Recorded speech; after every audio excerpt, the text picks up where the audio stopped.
Alma, chapter 43. And now it came to pass that the sons of Alma did go forth among the people, to declare the word unto them. And Alma also himself could not rest, and he also went forth. Now we shall say no more concerning their preaching, except that they preached the word and the truth, according to the spirit of prophecy and revelation, and they preached after the holy order of God, by which they were called. And now I return to an account of the wars between the Nephites and the Lamanites, in the 18th year of the reign of the judges. For behold, it came to pass that the Zoramites became Lamanites. Therefore, in the commencement of the 18th year of the people of the Nephites saw that the Lamanites were coming upon them. Therefore they made preparations for war. Yea, they gathered together their armies in the land of Jershon. And it came to pass that the Lamanites came with their thousands, and they came into the land of Antionum, which is the land of the Zoramites, and a man by the name of Zarahemnah was their leader. And now, as the Amalekites were of a more wicked and murderous disposition than the Lamanites were in and of themselves, therefore Zarahemnah appointed chief captains over the Lamanites, and they were all Amalekites and Zoramites. Now this he did that he might preserve their hatred towards the Nephites, that he might bring them into subjection to the accomplishment of his designs. For behold, his designs were to stir up the Lamanites to anger against the Nephites. This he did that he might usurp great power over them, and also that he might gain power over the Nephites by bringing them into bondage. And now the design of the Nephites was to support their lands, and their houses, and their wives, and their children, that they might preserve them from the hands of their enemies, and also that they might preserve their rights and their privileges, yea, and also their liberty, that they might worship God according to their desires. For they knew that if they should fall into the hands of the Lamanites, that whosoever should worship God in spirit and in truth, the true and the living God, the Lamanites would destroy. Yea, and they also knew the extreme hatred of the Lamanites towards their brethren, who were the people of Anti-Nephi-Lehi, who were called the people of Ammon, and they would not take up arms. They had entered into a covenant, and they would not break it. Therefore, if they should fall into the hands of the Lamanites, they would be destroyed. And the Nephites would not suffer that they should be destroyed, therefore they gave them lands for their inheritance. And the people of Ammon did give unto the Nephites a large portion of their substance to support their armies. And thus the Nephites were compelled alone to withstand against the Lamanites, who were a compound of Laman and Lemuel, and the sons of Ishmael, and all those who had descended from the Nephites, who were Amalekites and Zoramites, and the descendants of the priests of Noah. Now those descendants were as numerous, nearly, as were the Nephites, and thus the Nephites were obliged to contend with their brethren, even unto bloodshed. And it came to pass, as the armies of the Lamanites had gathered together in the land of Antionum, behold, the armies of the Nephites were prepared to meet them in the land of Jershon. Now the leader of the Nephites, or the man who had been appointed to be the chief captain over the Nephites, now the chief captain took the command of all the armies of the Nephites, and his name was Moroni. And Moroni took all the command and the government of their wars. And he was only 25 years old when he was appointed chief captain over the armies of the Nephites. And it came to pass that he met the Lamanites in the borders of Jershon, and his people were armed with swords and with scimitars and all manner of weapons of war. And when the armies of the Lamanites saw that the people of Nephi, or that Moroni, had prepared his people with breastplates and with arm shields, yea, and also shields to defend their heads, and also they were dressed with thick clothing. Now the army of Zarahemnah was not prepared with any such thing. They had only their swords and their scimitars, their bows and their arrows, their stones and their slings, and they were naked, save it were a skin which was girded about their loins. Yea, all were naked, save it were the Zoramites and the Amalekites. But they were not armed with breastplates nor shields, therefore they were exceedingly afraid of the armies of the Nephites because of their armor, notwithstanding their number being so much greater than the Nephites. Behold, now it came to pass that they durst not come against the Nephites in the borders of Jershon. Therefore they departed out of the land of Antionum into the wilderness, and they took their journey round about in the wilderness, away by the head of the river Sidon, that they might come into the land of Manti, and take possession of the land. For they did not suppose that the armies of Moroni would know whither they had gone. But it came to pass, as soon as they had departed into the wilderness, Moroni sent spies into the wilderness to watch their camp. And Moroni, also knowing of the prophecies of Alma, sent certain men unto him, desiring him that he should inquire of the Lord, whither the armies of the Nephites should go to defend themselves against the Lamanites. And it came to pass that the word of the Lord came unto Alma, and Alma informed the messengers of Moroni that the armies of the Lamanites were marching round about in the wilderness, that they might come over into the land of Manti, that they might commence an attack upon the weaker part of the people. And those messengers went and delivered the message unto Moroni. Now Moroni, leaving a part of his army in the land of Jershon, lest by any means a part of the Lamanites should come into the land and take possession of the city, took the remaining part of his army, and marched over into the land of Manti. And he caused that all the people in that quarter of the land should gather themselves together to battle against the Lamanites, to defend their lands and their country, their rights and their liberties. Therefore they were prepared against the time of the coming of the Lamanites. And it came to pass that Moroni caused that his army should be secreted in the valley which was near the bank of the river Sidon, which was on the west of the river Sidon in the wilderness. And Moroni placed spies round about, that he might know when the camp of the Lamanites should come. And now, as Moroni knew the intention of the Lamanites, that it was their intention to destroy their brethren, or to subject them, and bring them into bondage, that they might establish a kingdom unto themselves over all the land, and he also knowing that it was the only desire of the Nephites to preserve their lands, and their liberty, and their church, therefore he thought it no sin that he should defend them by stratagem. Therefore he found by his spies which course the Lamanites were to take. Therefore he divided his army, and brought a part over into the valley, and concealed them on the east and on the south of the hill Riplah. And the remainder he concealed in the west valley and on the west of the river Sidon, and so down into the borders of the land of Manti. And thus having placed his army according to his desire, he was prepared to meet them. And it came to pass that when the Lamanites came up on the north of the hill where a part of the army of Moroni was concealed, and as the Lamanites had passed the hill Riplah, and came into the valley, and began to cross the river Sidon, the army which was concealed on the south of the hill, which was led by a man whose name was Lehi, and he led his army forth, and encircled the Lamanites about on the east in their rear. And it came to pass that the Lamanites, when they saw the Nephites coming upon them in their rear, turned them about, and began to contend with the army of Lehi. And the work of death commenced on both sides, but it was more dreadful on the part of the Lamanites, for their nakedness was exposed to the heavy blows of the Nephites with their swords and their scimitars, which brought death almost at every stroke.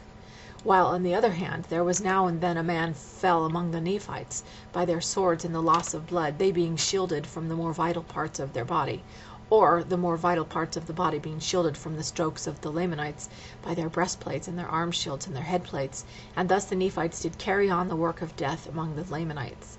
And it came to pass that the Lamanites became frightened because of the great destruction among them, even until they began to flee towards the river Sidon. And they were pursued by Lehi and his men, and they were driven by Lehi into the waters of Sidon, and they crossed the waters of Sidon. And Lehi retained his armies upon the bank of the river Sidon, that they should not cross. And it came to pass that Moroni and his army met the Lamanites in the valley on the other side of the river Sidon, and began to fall upon them and to slay them. And the Lamanites did flee again before them towards the land of Manti, and they were met again by the armies of Moroni. Now in this case the Lamanites did fight exceedingly, yea, never had the Lamanites been known to fight with such exceedingly great strength and courage, no, not even from the beginning. And they were inspired by the Zoramites and the Amalekites, who were their chief captains and leaders, and by Zarahemnah, who was their chief captain, or their chief leader and commander. Yea, they did fight like dragons, and many of the Nephites were slain by their hands. Yea, for they did smite in two many of their headplates, and they did pierce many of their breastplates, and they did smite off many of their arms. And thus the Lamanites did smite in their fierce anger. Nevertheless the Nephites were inspired by a better cause, for they were not fighting for monarchy nor power, but they were fighting for their homes and their liberties, their wives and their children, and their all, yea, for their rights of worship and their church. And they were doing that which they felt was the duty which they owed to their God, for the Lord had said unto them, and also unto their fathers, that, inasmuch as ye are not guilty of the first offense, neither the second, ye shall not suffer yourselves to be slain by the hands of your enemies. And again the Lord has said, Ye shall defend your families even unto bloodshed. Therefore, for this cause were the Nephites contending with the Lamanites to defend themselves and their families and their lands, their country and their rights and their religion. And it came to pass that when the men of Moroni saw the fierceness and the anger of the Lamanites, they were about to shrink and flee from them. And Moroni, perceiving their intent, sent forth and inspired their hearts with these thoughts, yea, the thoughts of their lands, their liberty, yea, their freedom from bondage. And it came to pass that they turned upon the Lamanites, and they cried with one voice unto the Lord their God for their liberty and their freedom from bondage. And they began to stand against the Lamanites with power, and in that selfsame hour that they cried unto the Lord for their freedom, the Lamanites began to flee before them, and they fled even to the waters of Sidon. Now the Lamanites were more numerous, yea, by more than double the number of the Nephites. Nevertheless they were driven, insomuch that they were gathered together in one body in the valley, upon the bank by the river Sidon. Therefore the armies of Moroni encircled them about, yea, even on both sides of the river, for behold, on the east were the men of Lehi. Therefore when Zarahemnah saw the men of Lehi on the east of the river Sidon, and the armies of Moroni on the west of the river Sidon, that they were encircled about by the Nephites, they were struck with terror. Now Moroni, when he saw their terror, commanded his men that they should stop shedding their blood.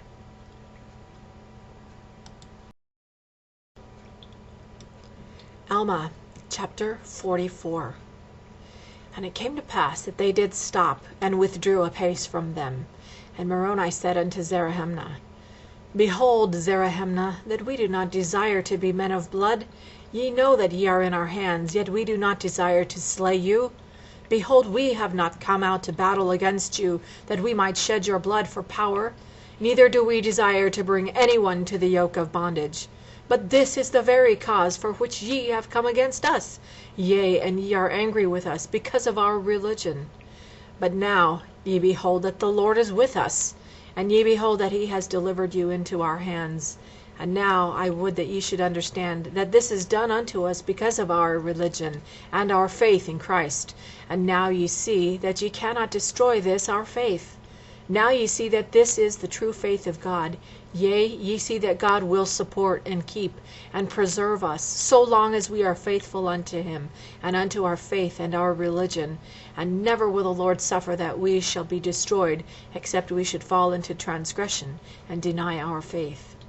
And now, Zarahemnah, I command you, in the name of that all-powerful God, who has strengthened our arms, that we have gained power over you, by our faith, by our religion, and by our rites of worship, and by our church, and by the sacred support which we owe to our wives and our children, by that liberty which binds us to our lands and our country, yea, and also by the maintenance of the sacred word of God, to which we owe all our happiness, and by all that is most dear unto us.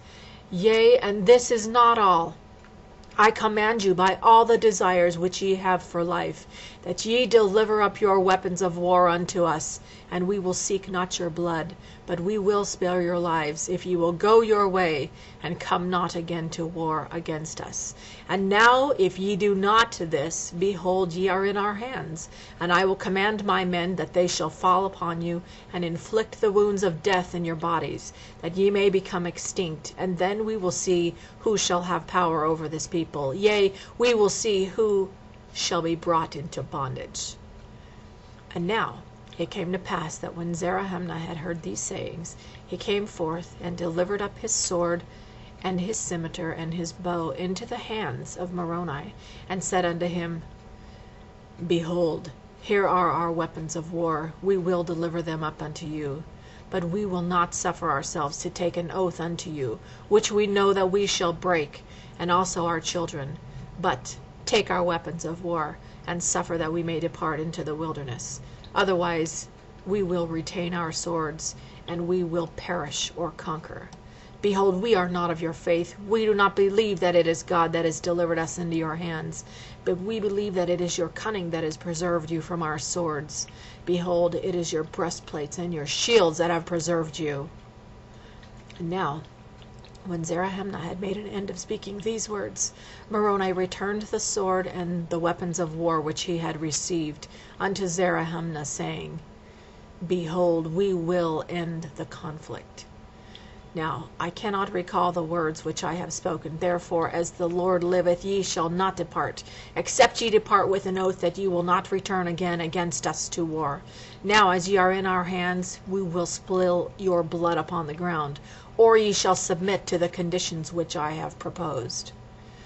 And now, when Moroni had said these words, Zarahemnah retained his sword, and he was angry with Moroni, and he rushed forward that he might slay Moroni. But as he raised his sword, behold, one of Moroni's soldiers smote it even to the earth, and it broke by the hilt. And he also smote Zarahemnah, that he took off his scalp, and it fell to the earth. And Zarahemnah withdrew from before them into the midst of his soldiers. And it came to pass that the soldier who stood by, who smote off the scalp of Zarahemnah, took up the scalp from off the ground by the hair, and laid it upon the point of his sword, and stretched it forth unto them, saying unto them with a loud voice, Even as this scalp has fallen to the earth, which is the scalp of your chief, so shall ye fall to the earth, except ye will deliver up your weapons of war, and depart with a covenant of peace. Now there were many, when they heard these words, and saw the scalp which was upon the sword, that were struck with fear. And many came forth, and threw down their weapons of war at the feet of Moroni, and entered into a covenant of peace. And as many as entered into a covenant, they suffered to depart into the wilderness. Now it came to pass that Zarahemnah was exceedingly wroth, and he did stir up the remainder of his soldiers to anger, to contend more powerfully against the Nephites. And now Moroni was angry because of the stubbornness of the Lamanites. Therefore he commanded his people that they should fall upon them and slay them. And it came to pass that they began to slay them. Yea, and the Lamanites did contend with their swords and their might. But behold, their naked skins and their bare heads were exposed to the sharp swords of the Nephites. Yea, behold, they were pierced and smitten, yea, and did fall exceedingly fast before the swords of the Nephites. And they began to be swept down, even as the soldier of Moroni had promised. Now Zarahemnah, when he saw that they were all about to be destroyed, cried mightily unto Moroni, promising that he would covenant, and also his people with them, if they would spare the remainder of their lives, and that they would never come to war again against them. And it came to pass that Moroni caused that the work of death should cease again among the people, and he took the weapons of war from the Lamanites. And after they had entered into a covenant with him of peace, they were suffered to depart into the wilderness. Now the number of their dead was not numbered because of the greatness of the number. Yea, the number of their dead was exceedingly great, both on the Nephites and on the Lamanites. And it came to pass that they did cast their dead in the waters of Sidon, and they have gone forth and are buried in the depths of the sea. And the armies of the Nephites, or of Moroni, returned, and came to their houses and their lands. And thus ended the 18th year of the reign of the judges over the people of Nephi. And thus ended the record of Alma, which was written upon the plates of Nephi. Alma, chapter 45. Behold, now it came to pass that the people of Nephi were exceedingly rejoiced, because the Lord had again delivered them out of the hands of their enemies. Therefore they gave thanks unto the Lord their God. Yea, and they did fast much and pray much, and they did worship God with exceedingly great joy. And it came to pass in the 19th year of the reign of the judges over the people of Nephi, that Alma came unto his son, and said unto him, Believest thou the words which I spake unto thee concerning those records which have been kept? And Helaman said unto him, Yea, I believe. And Alma said again, Believest thou in Jesus Christ, who shall come? And he said, Yea, I believe all the words which thou hast spoken. And Alma said unto him again, Will ye keep my commandments? And he said, Yea, I will keep thy commandments with all my heart. Then Alma said unto him, Blessed art thou, and the Lord shall prosper thee in this land. But behold, I have somewhat to prophesy unto thee. But what I prophesy unto thee shall not make known. Yea, what I prophesy unto thee shall not be made known, even until the prophecy is fulfilled. Therefore write the words which I shall say. And these are the words. Behold, I perceive that this very people, the Nephites, according to the spirit of revelation which is in me, in 400 years from the time that Jesus Christ shall manifest himself unto them, shall dwindle in unbelief. Yea, and then shall they see wars and pestilences, yea, famines and bloodshed, even until the people of Nephi shall become extinct. Yea, and this because they shall dwindle in unbelief, and fall into the works of darkness, and lasciviousness, and all manner of iniquities. Yea, I say unto you, that because they shall sin against so great light and knowledge, yea, I say unto you, that from that day even the fourth generation shall not all pass away before this great iniquity shall come.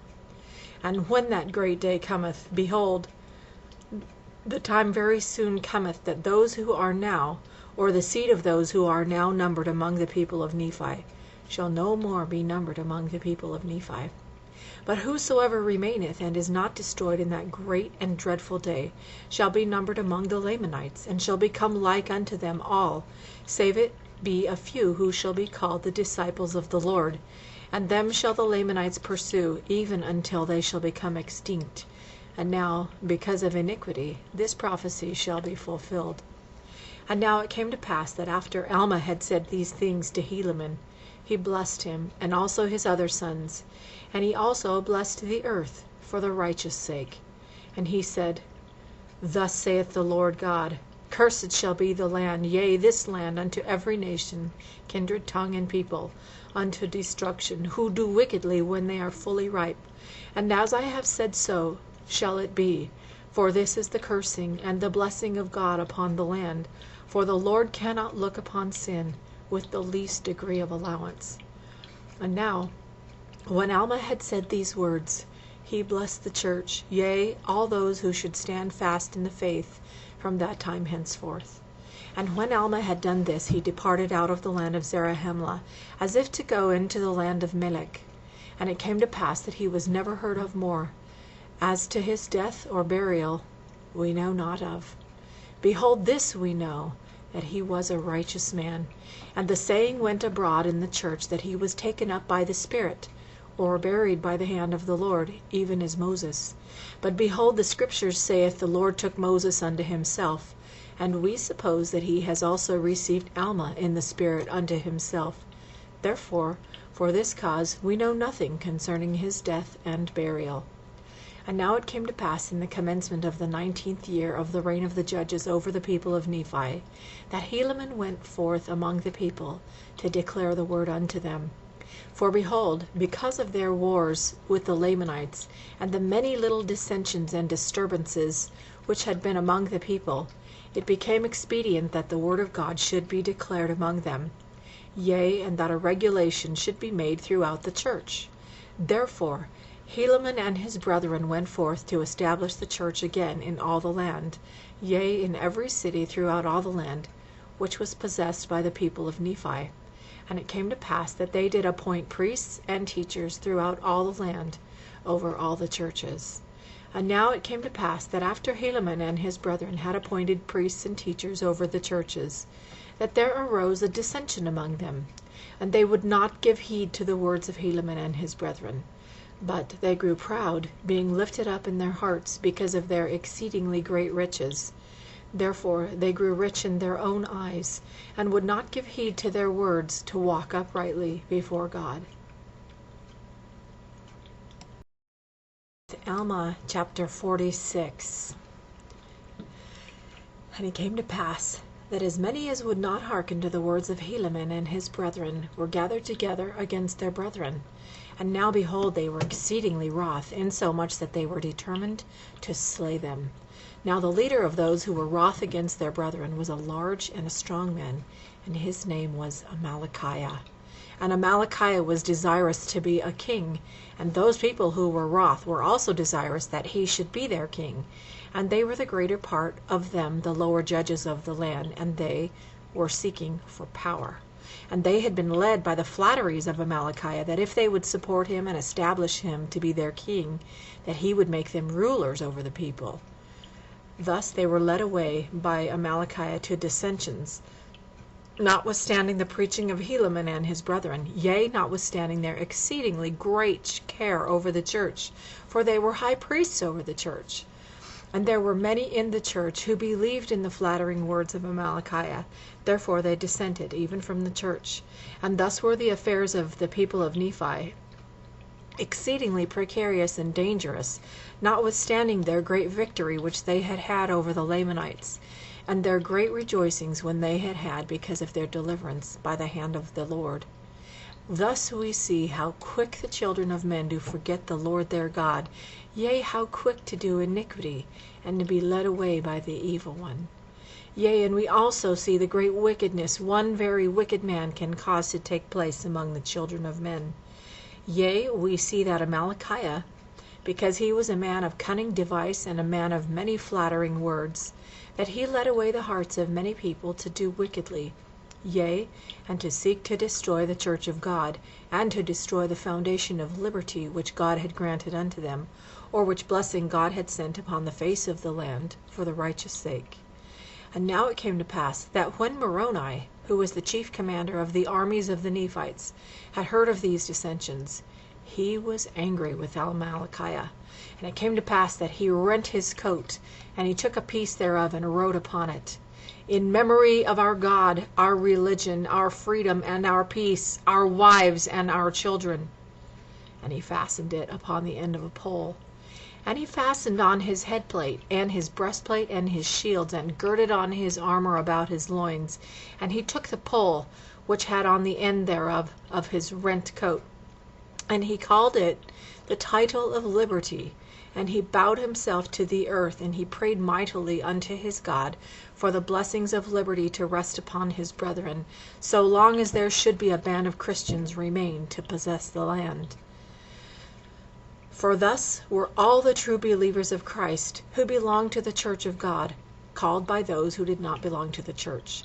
And those who did belong to the church were faithful, yea, all those who were true believers in Christ took upon them gladly the name of Christ, or Christians as they were called, because in their belief in Christ who should come.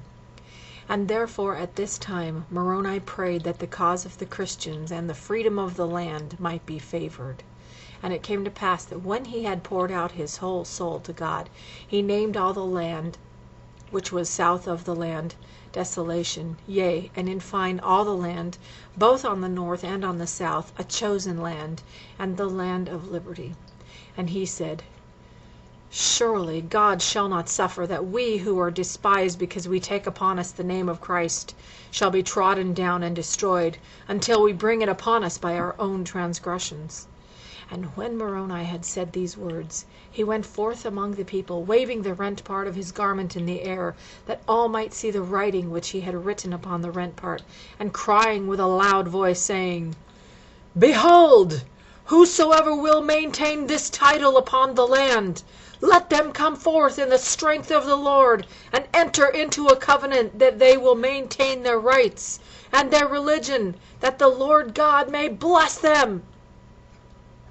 And it came to pass that when Moroni had proclaimed these words, behold, the people came running together with their armor girded about their loins, rending their garments in token, or as a covenant, that they would not forsake the Lord their God, or in other words, if they should transgress the commandments of God, or fall into transgression, and be ashamed to take upon them the name of Christ, the Lord should rend them, even as they had rent their garments.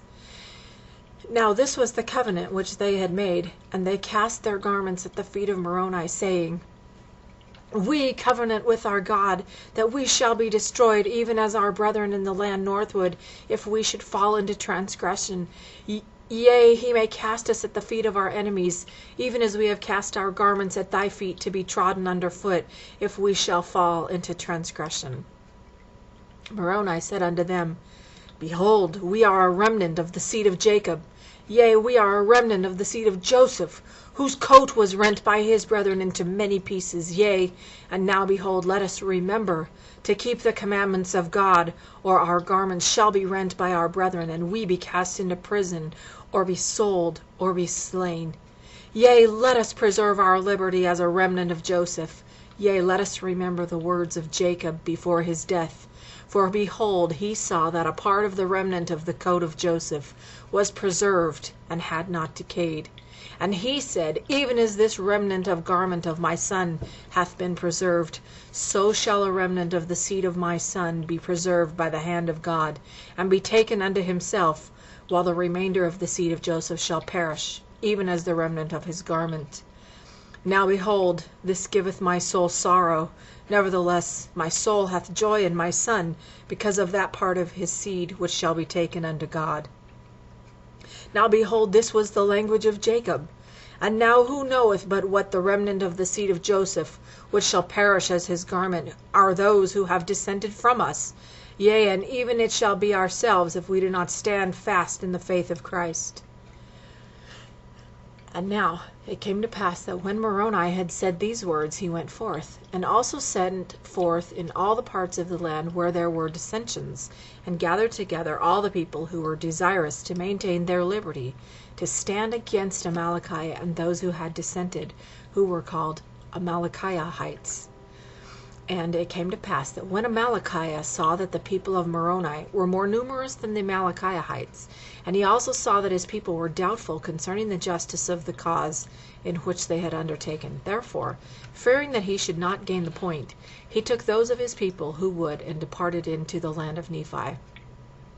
Now Moroni thought it was not expedient that the Lamanites should have any more strength.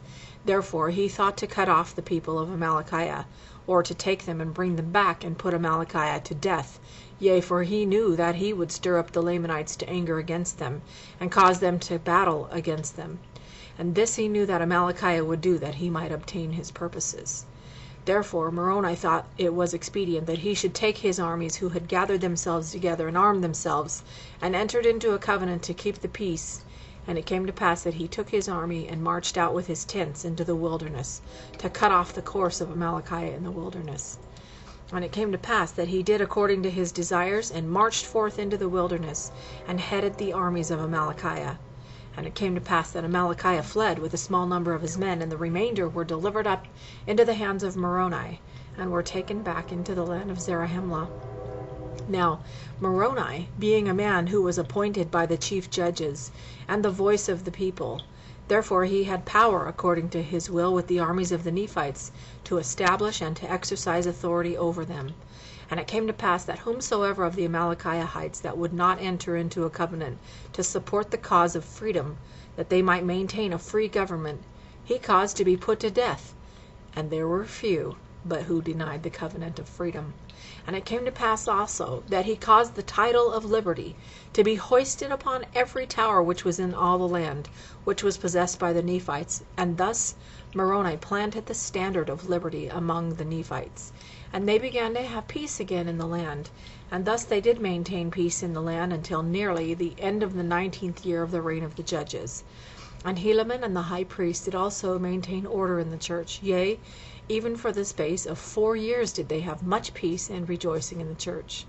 And it came to pass that there were many who died, firmly believing that their souls were redeemed by the Lord Jesus Christ. Thus they went out of the world rejoicing. And there were some who died with fevers, which at some seasons of the year were very frequent in the land, but not so much so with fevers, because of the excellent qualities of the many plants and roots which God had prepared to remove the cause of diseases, to which men were subject by the nature of the climate. But there were many who died with old age, and those who died in the faith of Christ are happy in him, as we must needs suppose. Chapter 47. Now we will return in our record to Amalekiah and those who had fled with him into the wilderness. For behold, he had taken those who went with him, and went up in the land of Nephi among the Lamanites, and did stir up the Lamanites to anger against the people of Nephi, insomuch that the king of the Lamanites sent a proclamation throughout all his land, among all his people, that they should gather themselves together again to go to battle against the Nephites. And it came to pass that when the proclamation had gone forth among them, they were exceedingly afraid. Yea, they feared to displease the king, and they also feared to go to battle against the Nephites, lest they should lose their lives. And it came to pass that they would not, or the more part of them would not, obey the commandments of the king. And now it came to pass that the king was wroth because of their disobedience. Therefore he gave Amalekiah the command of that part of his army which was obedient unto his commands, and commanded him that he should go forth and compel them to arms. Now behold, this was the desire of Amalekiah, for he being a very subtle man to do evil, Therefore he laid the plan in his heart to dethrone the king of the Lamanites. And now he had got command of those parts of the Lamanites who were in favor of the king, and he sought to gain favor of those who were not obedient. Therefore he went forward to the place which was called Onidah, for thither had all the Lamanites fled. For they discovered the army coming, and supposing that they were coming to destroy them, therefore they fled to Onidah, to the place of arms. And they had appointed a man to be a king and a leader over them, being fixed in their minds with a determined resolution that they would not be subjected to go against the Nephites. And it came to pass that they had gathered themselves together upon the top of the mount which was called Antipas, in preparation to battle. Now it was not Amalickiah's intention to give them battle according to the commandments of the king, but behold, it was his intention to gain favor with the armies of the Lamanites, that he might place himself at their head, and dethrone the king, and take possession of the kingdom. And behold, it came to pass that he caused his army to pitch their tents in the valley which was near the mount Antipas.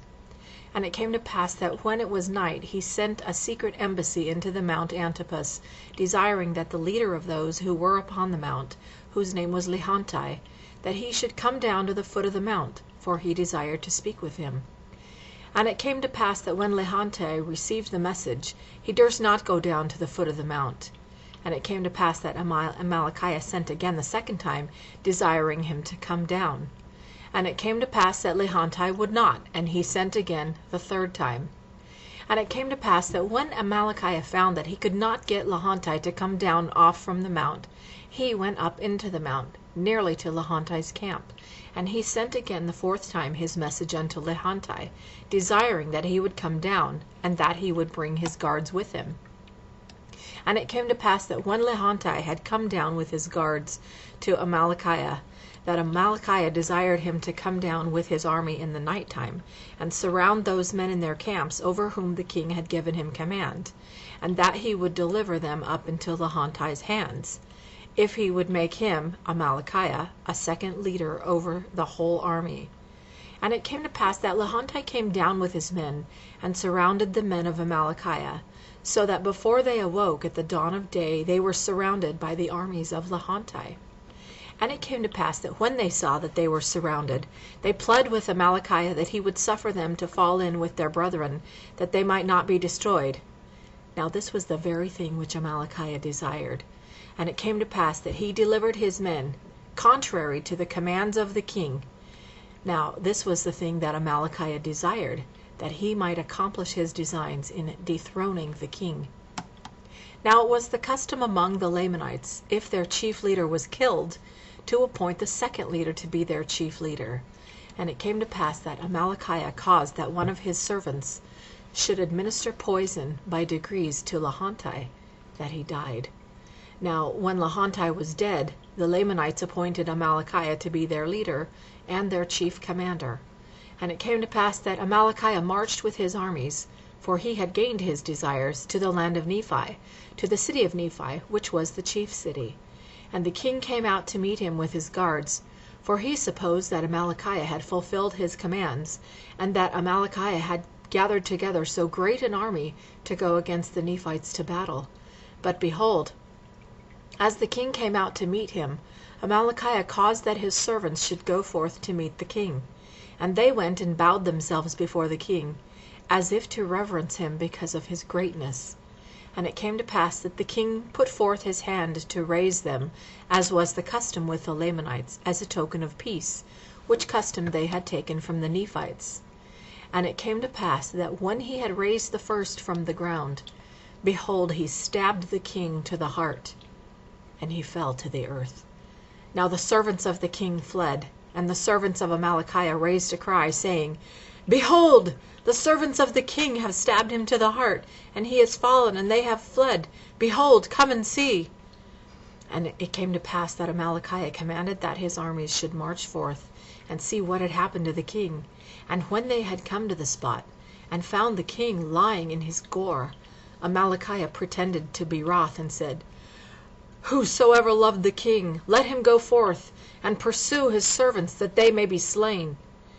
And it came to pass that all they who loved the king, when they heard these words, came forth and pursued after the servants of the king.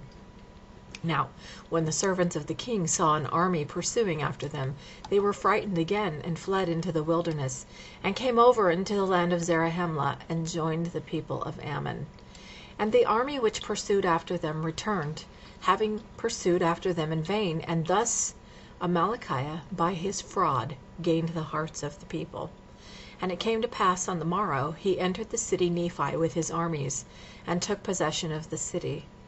And now it came to pass that the queen, when she had heard that the king was slain, for Amalickiah had sent an embassy to the queen, informing her that the king had been slain by his servants, that he had pursued them with his army, but it was in vain, and they had made their escape. Therefore, when the queen had received this message, she sent unto Amalickiah, desiring him that he would spare the people of the city. And she also desired him that he should come in unto her. And she also desired him that he should bring witnesses with him to testify concerning the death of the king. And it came to pass that Amalickiah took the same servant that slew the king, and all them who were with him, and went in unto the queen, unto the place where she sat. And they all testified unto her that the king was slain by his own servants. And they said also, They have fled. Does not this testify against them? And thus they satisfied the queen concerning the death of the king. And it came to pass that Amalickiah sought the favor of the queen, and took her unto him to wife. And thus, by fraud, and by the assistance of his cunning servants, he obtained the kingdom. Yea, he was acknowledged king throughout all the land, among all the people of the Lamanites, who were composed of the Lamanites and the Lemuelites, and the Ishmaelites, and all the dissenters of the Nephites, from the reign of Nephi down to the present time. Now these dissenters, having the same instruction, and the same information of the Nephites, yea, having been instructed in the same knowledge of the Lord, nevertheless, it is strange to relate, not long after their dissensions, they became more hardened and impenitent, and more wild, wicked, and ferocious than the Lamanites, drinking in with the traditions of the Lamanites, giving way to indolence, and all manner of lasciviousness, yea, entirely forgetting the Lord their God.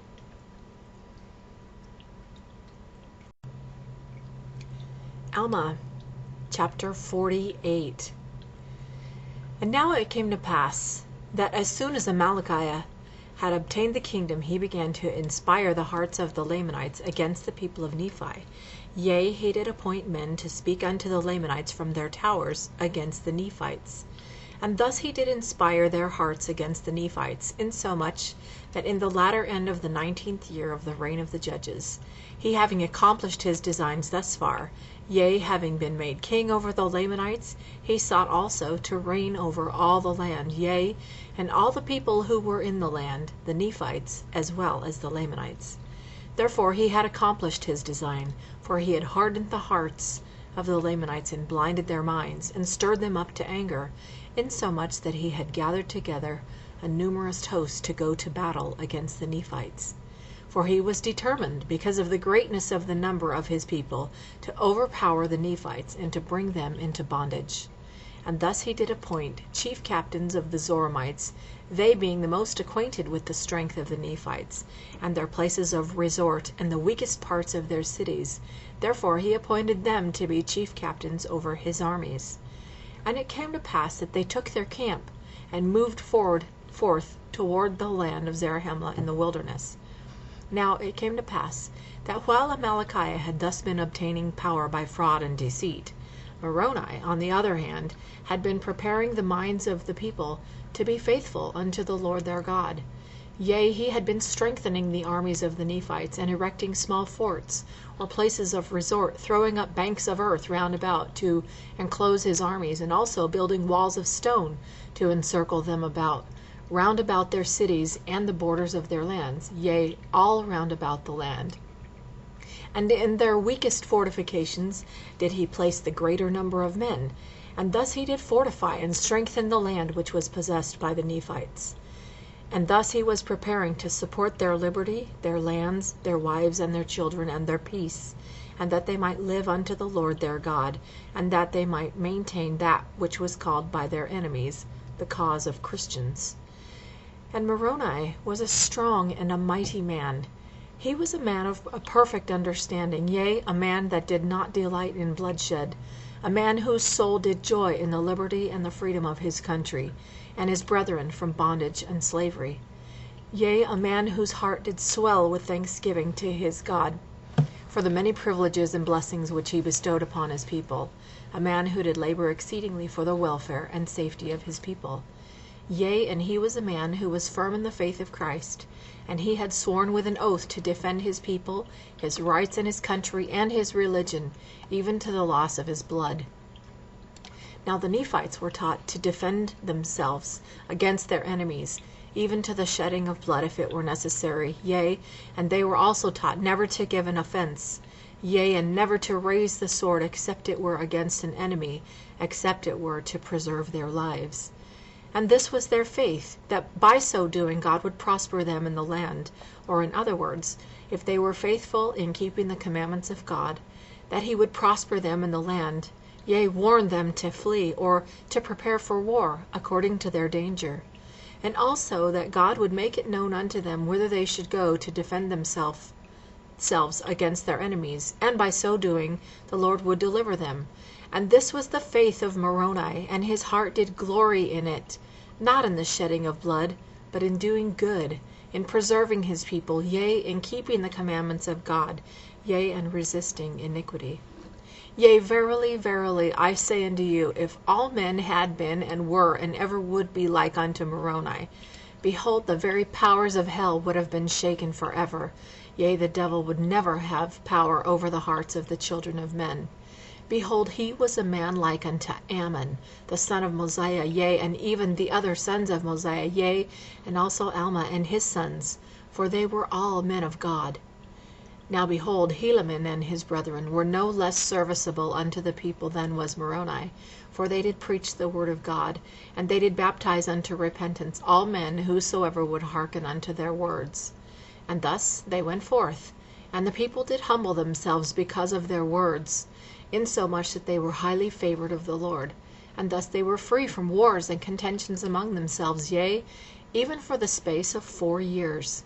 But, as I have said, in the latter end of the 19th year, yea, notwithstanding their peace amongst themselves, they were compelled reluctantly to contend with their brethren, the Lamanites. Yea, and in fine, their wars never did cease for the space of many years with the Lamanites, notwithstanding their much reluctance. Now they were sorry to take up arms against the Lamanites, because they did not delight in the shedding of blood. Yea, and this was not all. They were sorry to be the means of sending so many of their brethren out of this world into an eternal world, unprepared to meet their God.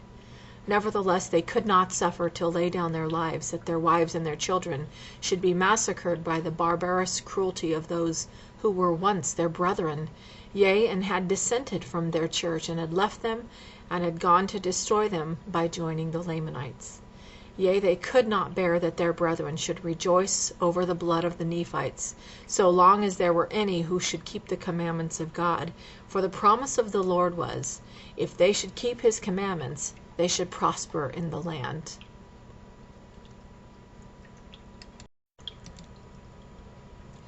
Alma, chapter 49. And now it came to pass, in the 11th month of the 19th year, on the 10th day of the month, the armies of the Lamanites were seen approaching towards the land of Ammonihah. And behold, the city had been rebuilt, and Moroni had stationed an army by the borders of the city, and they had cast up dirt round about to shield them from the arrows and the stones of the Lamanites. For behold, they fought with stones and with arrows. Behold, I said that the city of Ammonihah had been rebuilt. I say unto you, yea, that it was in part rebuilt, and because the Lamanites had destroyed it once because of the iniquity of the people, they supposed that it would again become an easy prey for them. But behold, how great was their disappointment! For behold, the Nephites had dug up a ridge of earth round about them, which was so high that the Lamanites could not cast their stones and their arrows at them that they might take effect, neither could they come upon them, save it was by their place of entrance. Now at this time the chief captains of the Lamanites were astonished exceedingly, because of the wisdom of the Nephites in preparing their places of security. Now the leaders of the Lamanites had supposed, because of the greatness of their numbers, yea, they supposed that they should be privileged to come upon them as they had hitherto done. Yea, and they had also prepared themselves with shields, and with breastplates, and they had also prepared themselves with garments of skins, yea, very thick garments to cover their nakedness. And being thus prepared, they supposed that they should easily overpower and subject their brethren to the yoke of bondage, or slay and massacre them according to their pleasure. But behold, to their uttermost astonishment, they were prepared for them in a manner which never had been known among the children of Lehi. Now they were prepared for the Lamanites to battle after the manner of the instructions of Moroni. And it came to pass that the Lamanites, or the Amalekiahites, were exceedingly astonished at their manner of preparation for war. Now, if King Amalekiah had come down out of the land of Nephi, at the head of his army, perhaps he would have caused the Lamanites to have attacked the Nephites at the city of Ammonihah. For behold, he did not care for the blood of his people. But behold, Amalekiah did not come down himself to battle. And behold, his chief captains durst not attack the Nephites at the city of Ammonihah, for Moroni had altered the management of affairs among the Nephites, insomuch that the Lamanites were disappointed in their places of retreat, and they could not come upon them. Therefore they retreated into the wilderness, and took their camp, and marched towards the land of Noah, supposing that to be the next best place for them to come against the Nephites. For they knew not that Moroni had fortified, or had built forts of security, for every city in all the land round about. Therefore they marched forward to the land of Noah, with a firm determination. Yea, their chief captains came forward, and took an oath that they would destroy the people of that city. But behold, to their astonishment, the city of Noah, which had hitherto been a weak place, had now, by the means of Moroni, become strong, yea, even to exceed the strength of the city of Ammonihah.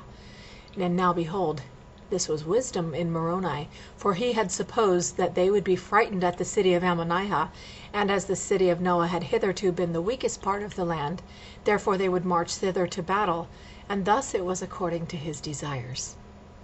And behold, Moroni had appointed Lehi to be chief captain over the men of that city, and it was that same Lehi who fought with the Lamanites in the valley on the east of the river Sidon. And now behold, it came to pass that when the Lamanites had found that Lehi commanded the city, they were again disappointed, for they feared Lehi exceedingly. Nevertheless, their chief captains had sworn with an oath to attack the city. Therefore they brought up their armies. Now, behold, the Lamanites could not get into their forts of security by any other way save by the entrance, because of the highness of the bank which had been thrown up, and the depths of the ditch which had been dug round about, save it were by the entrance. And thus were the Nephites prepared to destroy all such as should attempt to climb up to enter the fort by any other way, by casting over stones and arrows at them. Thus they were prepared, yea, a body of their strongest men with their swords and their slings, to smite down all who should attempt to come into their place of security by the place of entrance. And thus were they prepared to defend themselves against the Lamanites. And it came to pass that the captains of the Lamanites brought up their armies before the place of entrance, and began to contend with the Nephites to get into their place of security. But behold, they were driven back from time to time, insomuch that they were slain with an immense slaughter. Now when they found that they could not obtain power over the Nephites by the pass, they began to dig down their banks of earth, that they might obtain a pass to their armies, that they might have an equal chance to fight. But behold, in these attempts they were swept off by the stones and arrows which were thrown at them, and instead of filling up their ditches by pulling down the banks of the earth, they were filled up in a measure with their dead and wounded bodies. Thus the Nephites had all power over their enemies, and thus the Lamanites did attempt to destroy the Nephites until their chief captains were all slain. Yea, and more than 1,000 of the Lamanites were slain, while, on the other hand, there was not a single soul of the Nephites which was slain. There were about 50 who were wounded, who had been exposed to the arrows of the Lamanites through the pass, but they were shielded by their shields and their breastplates and their headplates, insomuch that their wounds were upon their legs, many of which were very severe. And it came to pass that when the Lamanites saw that their chief captains were all slain, they fled into the wilderness. And it came to pass that they returned to the land of Nephi to inform their king Amalickiah, who was a Nephite by birth, concerning their great loss. And it came to pass that he was exceedingly angry with his people, because he had not obtained his desire over the Nephites. He had not subjected them to the yoke of bondage. Yea, he was exceedingly wroth, and he did curse God and also Moroni, swearing with an oath that he would drink his blood. And this because Moroni had kept the commandments of God in preparing for the safety of his people. And it came to pass that, on the other hand, the people of Nephi did thank the Lord their God, because of his matchless power in delivering them from the hands of their enemies. And thus ended the 19th year of the reign of the judges over the people of Nephi. Yea, and there was continual peace among them, and exceedingly great prosperity in the church, because of their heed and diligence which they gave unto the word of God, which was declared unto them by Helaman and Shiblon and Corianton, and Ammon and his brethren, yea, and by all those who had been ordained by the holy order of God, being baptized unto repentance, and sent forth to preach among the people.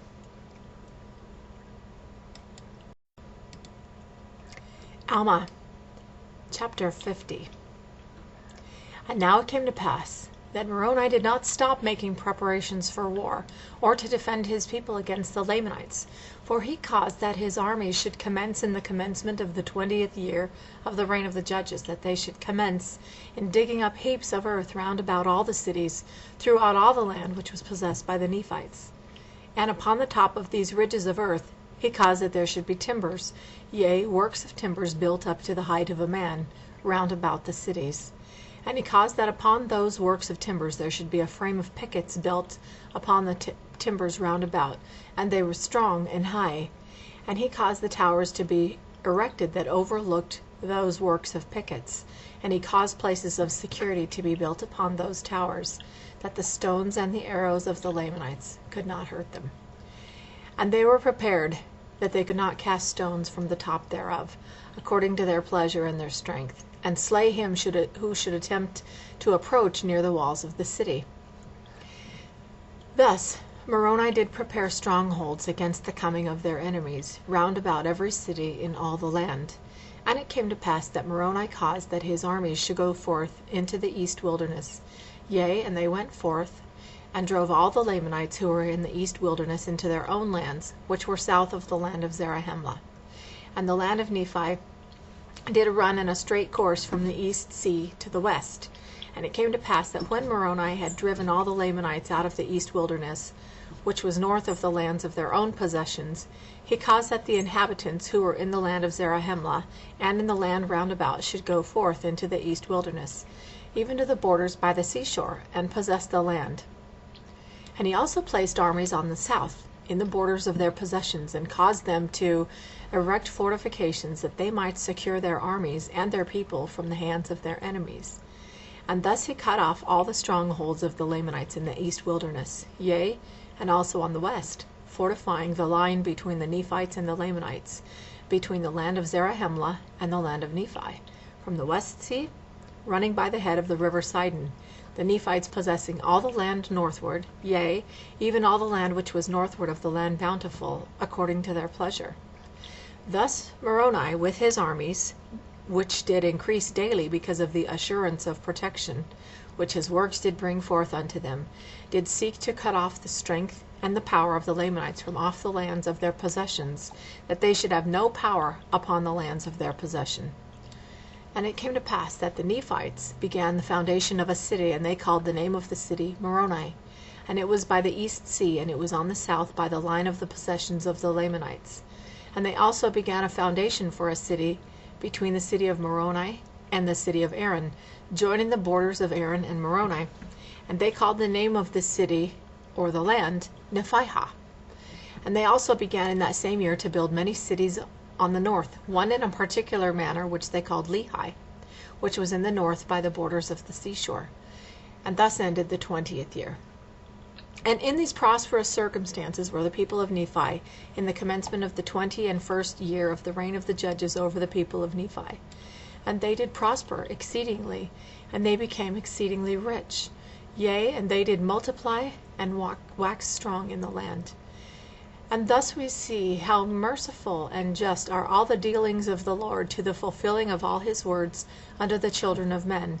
Yea, and we can behold that his words are verified, even at this time which he spake unto Lehi, saying, Blessed art thou and thy children, and they shall be blessed, inasmuch as they shall keep my commandments, they shall prosper in the land. But remember, inasmuch as they will not keep my commandments, they shall be cut off from the presence of the Lord. And we see that these promises have been verified to the people of Nephi, for it has been their quarrelings and their contentions, yea, their murderings and their plunderings, their idolatry, their whoredoms, and their abominations, which were among themselves, which brought upon them their wars and their destructions. And those who were faithful in keeping the commandments of the Lord were delivered at all times, whilst thousands of their wicked brethren have been consigned to bondage, or to perish by the sword, or to dwindle in unbelief and mingle with the Lamanites. But behold, there never was a happier time among the people of Nephi, since the days of Nephi, than in the days of Moroni, yea, even at this time in the 21st year of the reign of the judges. And it came to pass that the 22nd year of the reign of the judges also ended in peace, yea, and also the 23rd year.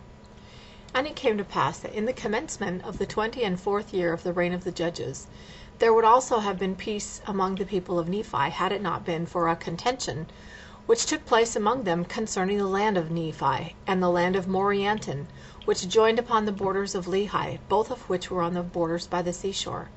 For behold, the people who possessed the land of Morianton did claim a part of the land of Lehi.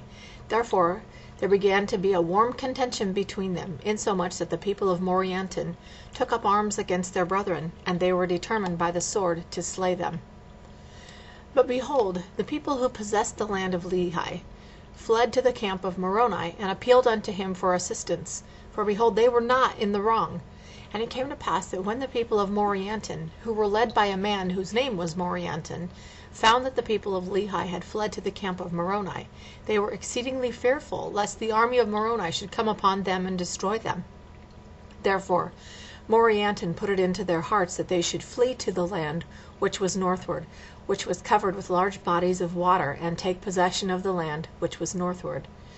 And behold, they would have carried this plan into effect, which would have been a cause to have been lamented.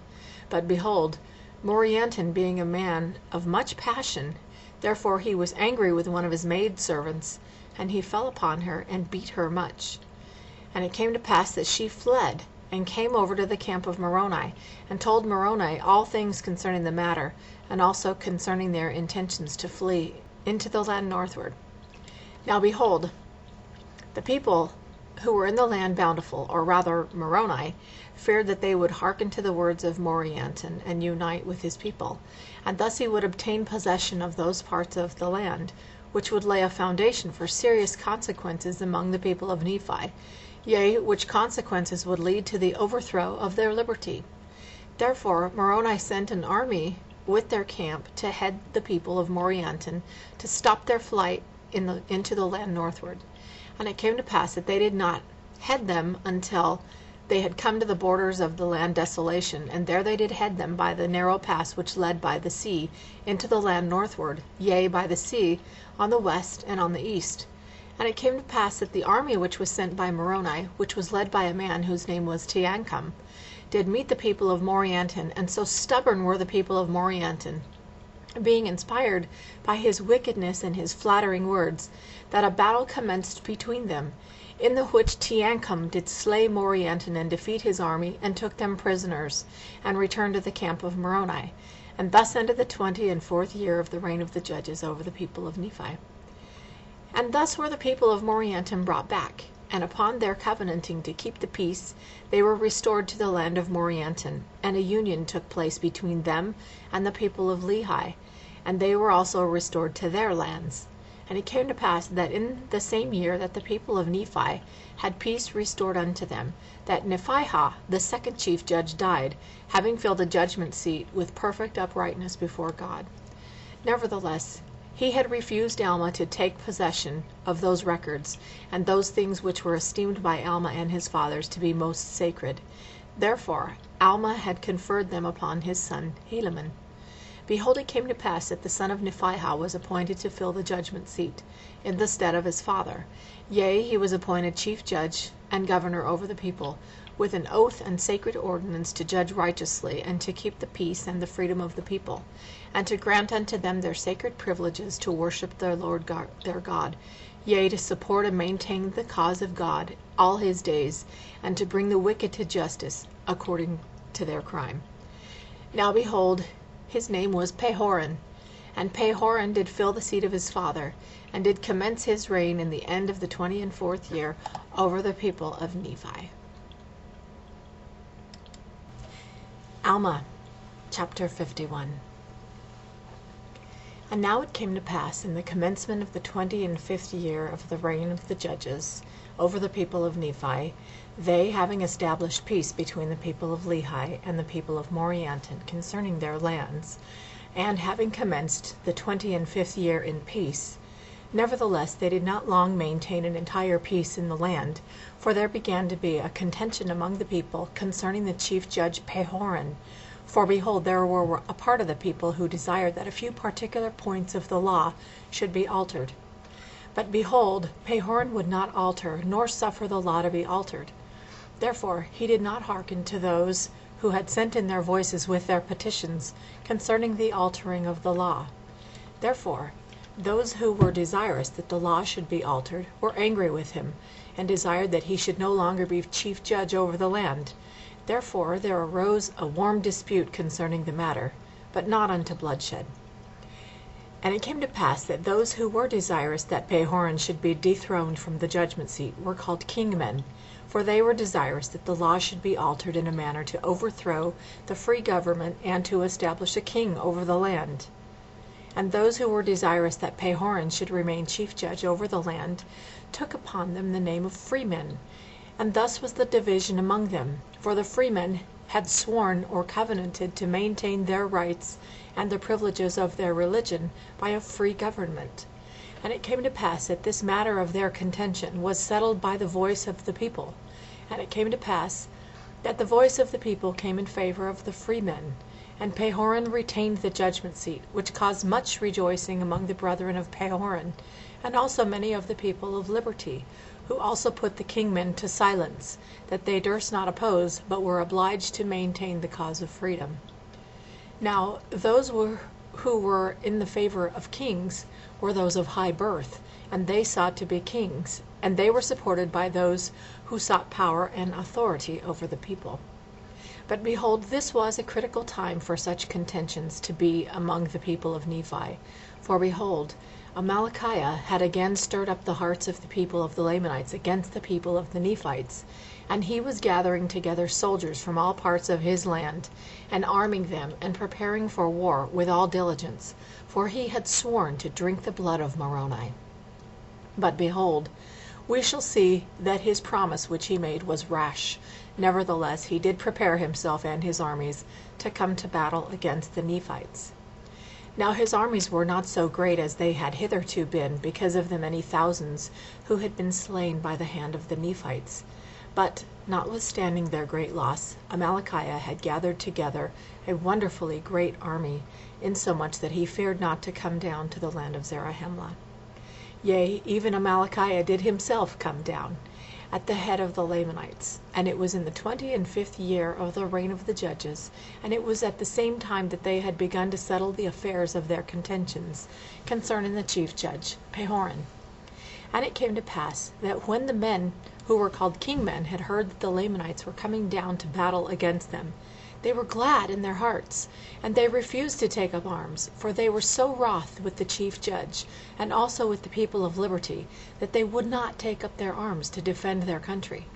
And it came to pass that when Moroni saw this, and also saw that the Lamanites were coming into the borders of the land, he was exceedingly wroth because of the stubbornness of those people, whom he had labored with so much diligence to preserve.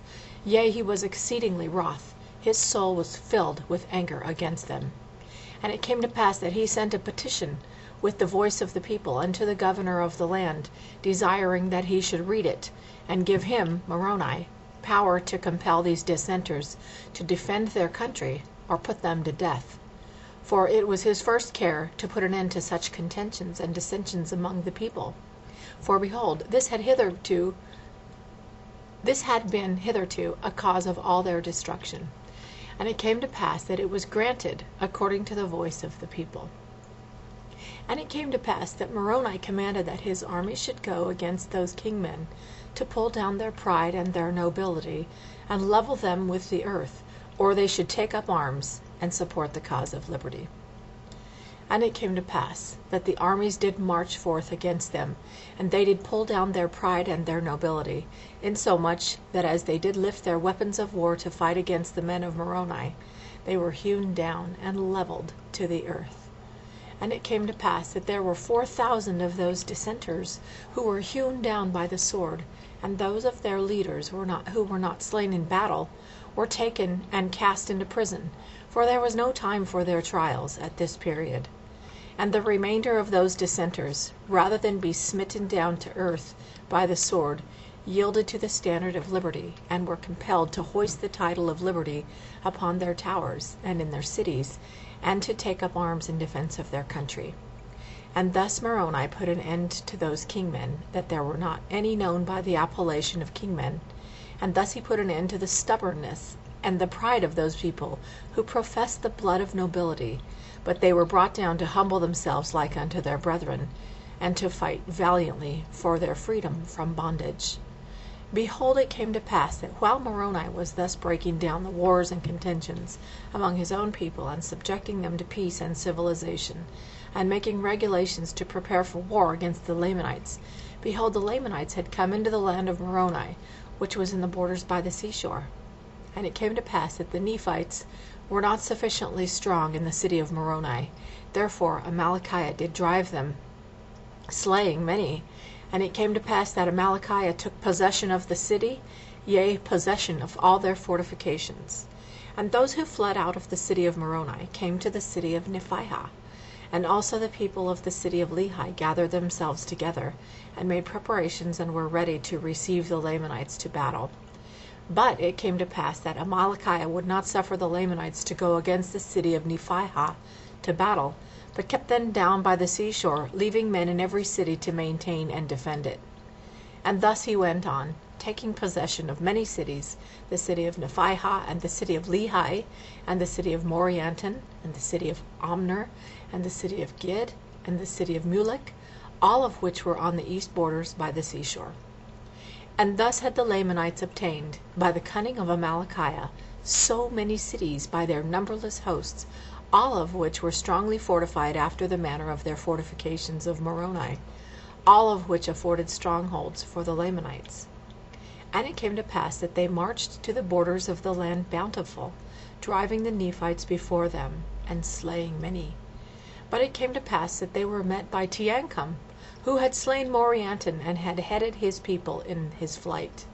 And it came to pass that he headed Amalickiah also, as he was marching forth with his numerous army, that he might take possession of the land Bountiful, and also the land northward. But behold, he met with disappointment, by being repulsed by Teancum and his men, for they were great warriors, for every man of Teancum did exceed the Lamanites in their strength and in their skill of war, insomuch that they did gain advantage over the Lamanites. And it came to pass that they did harass them, insomuch that they did slay them, even until it was dark. And it came to pass that Teancum and his men did pitch their tents in the borders of the land Bountiful, and Amalickiah did pitch his tents in the borders on the beach by the seashore, and after this manner were they driven. And it came to pass that when the night had come, Teancum and his servants stole forth and went out by night, and went into the camp of Amalickiah. And behold, sleep had overpowered them because of their much fatigue, which was caused by the labors and the heat of the day. And it came to pass that Teancum stole privily into the tent of the king, and put a javelin to his heart, and he did cause the death of the king immediately, that he did not awake his servants. And he returned again privily to his own camp, and behold, his men were asleep, And he awoke them, and told them all the things he had done. And he caused that his armies should stand in readiness, lest the Lamanites had awakened and should come upon them. And thus ended the 25th year of the reign of the judges over the people of Nephi. And thus ended the days of Amalickiah. Alma, chapter 52. And now it came to pass, in the 26th year of the reign of the judges over the people of Nephi, behold, when the Lamanites awoke on the first morning of the first month, behold, they found Amalickiah was dead in his own tent, and also saw that Teancum was ready to give them battle on that day. And now when the Lamanites saw this, they were affrighted, and they abandoned their design in marching into the land northward, and retreated with all their army into the city of Mulek, and sought protection in their fortifications. And it came to pass that the brother of Amalickiah was appointed king over the people, and his name was Ammoron. Thus King Ammoron, the brother of King Amalickiah, was appointed to reign in his stead. And it came to pass that he did command that his people should maintain those cities which they had taken by the shedding of blood, for they had not taken any cities save they had lost much blood. And now Teancum saw that the Lamanites were determined to maintain those cities which they had taken, and those parts of the land which they had obtained possession of. And also seeing the enormity of their number, Teancum thought it was not expedient that he should attempt to attack them in their forts. But he kept his men round about, as if making preparations for war. Yea, and truly he was preparing to defend himself against them, by casting up walls round about, and preparing places of resort. And it came to pass that he kept thus preparing for war, until Moroni had sent a large number of men to strengthen his army. And Moroni also sent orders unto him that he should retain all the prisoners who fell into his hands.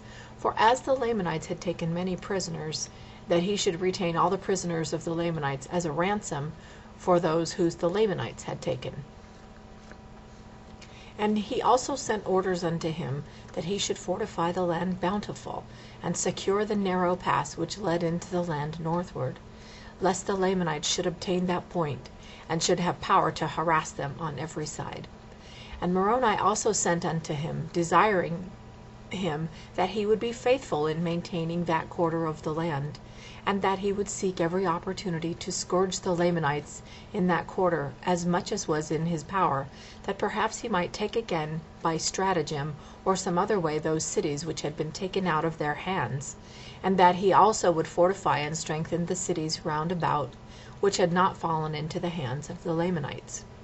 And he also said unto them, I would come unto you, but behold, the Lamanites are upon us in the borders of the land by the west sea, and behold, I go against them, therefore I cannot come unto you. Now the king, Ammoron, had departed out of the land of Zarahemla, and had made known unto the queen concerning the death of his brother, and had gathered together a large number of men, and had marched forth against the Nephites on the borders by the west sea. And thus he was endeavoring to harass the Nephites, and to draw away a part of their forces to that part of the land, while he had commanded those whom he had left to possess the cities which he had taken, that they should also harass the Nephites on the borders by the east sea, and should take possession of their lands, as much as it was in their power, according to the power of their armies. And thus were the Nephites in those dangerous circumstances in the ending of the 26th year of the reign of the judges over the people of Nephi. But behold, it came to pass, in the 27th year of the reign of the judges, that Teancum, by the command of Moroni, who had established armies to protect the south and the west borders of the land, and had begun his march towards the land Bountiful, that he might assist Teancum with his men in retaking the cities which they had lost. And it came to pass that Teancum had received orders to make an attack upon the city of Mulek, and retake it if it were possible. And it came to pass that Teancum made preparations to make an attack upon the city of Mulek, and march forth with his army against the Lamanites. But he saw that it was impossible that he could overpower them while they were in their fortifications. Therefore he abandoned his designs, and returned again to the city Bountiful, to wait for the coming of Moroni, that he might receive strength to his army. And it came to pass that Moroni did arrive with his army at the land of Bountiful, in the latter end of the 27th year of the reign of the judges over the people of Nephi. And in the commencement of the 28th year, Moroni and Teancum and many of the chief captains held a council of war, what they should do to cause the Lamanites to come out against them to battle, or that they might by some means flatter them out of their strongholds, that they might gain advantage over them, and take again the city of Mulek. And it came to pass that they sent embassies to the army of the Lamanites, which protected the city of Mulek, to their leader, whose name was Jacob, desiring him that he would come out with his armies to meet them upon the plains between two cities.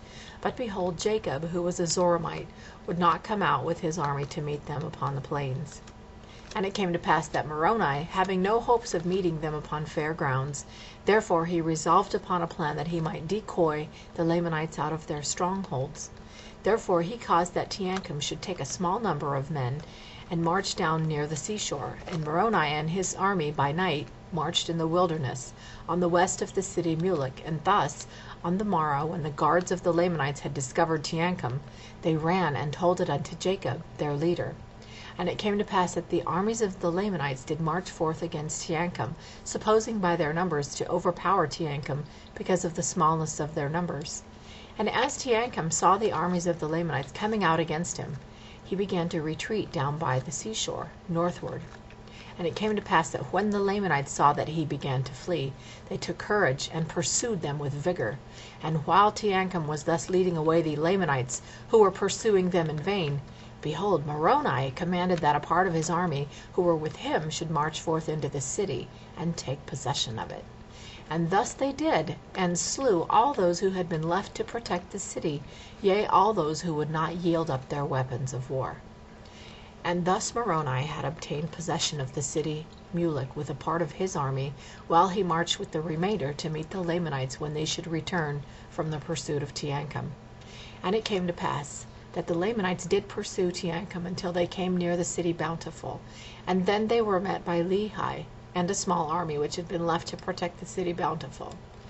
And now behold, when the chief captains of the Lamanites had beheld Lehi with his army coming against them, they fled in much confusion, lest perhaps they should not obtain the city Mulek before Lehi should overtake them. For they were wearied because of their march, and the men of Lehi were fresh. Now the Lamanites did not know that Moroni had been in their rear with his army, and all they feared was Lehi and his men. Now Lehi was not desirous to overtake them till they should meet Moroni and his army. And it came to pass that before the Lamanites had retreated far, they were surrounded by the Nephites, by the men of Moroni on one hand, and the men of Lehi on the other, all of whom were fresh and full of strength. But the Lamanites were wearied because of their long march. And Moroni commanded his men that they should fall upon them until they had given up their weapons of war. And it came to pass that Jacob, being their leader, being also a Zoramite, and having an unconquerable spirit, he led the Lamanites forth to battle with exceeding fury against Moroni. Moroni being in their course of march, therefore Jacob was determined to slay them, and cut his way through to the city of Mulek. But behold, Moroni and his men were more powerful, therefore they did not give way before the Lamanites. And it came to pass that they fought on both hands with exceeding fury, and there were many slain on both sides, yea, and Moroni was wounded, and Jacob was killed. And Lehi pressed upon their rear with such fury with his strong men, that the Lamanites in the rear delivered up their weapons of war, and the remainder of them, being much confused, knew not whither to go or to strike. Now Moroni, seeing their confusion, he said unto them, If ye will bring forth your weapons of war, and deliver them up, behold, we will forbear shedding your blood. And it came to pass that when the Lamanites had heard these words, their chief captains, all those who were not slain, came forth and threw down their weapons of war at the feet of Moroni, and also commanded their men that they should do the same. But behold, there were many that would not, and those who would not deliver up their swords were taken and bound, and their weapons of war were taken from them, and they were compelled to march with their brethren forth into the land Bountiful. And now the number of prisoners who were taken exceeded more than the number of those who had been slain, yea, more than those who had been slain on both sides.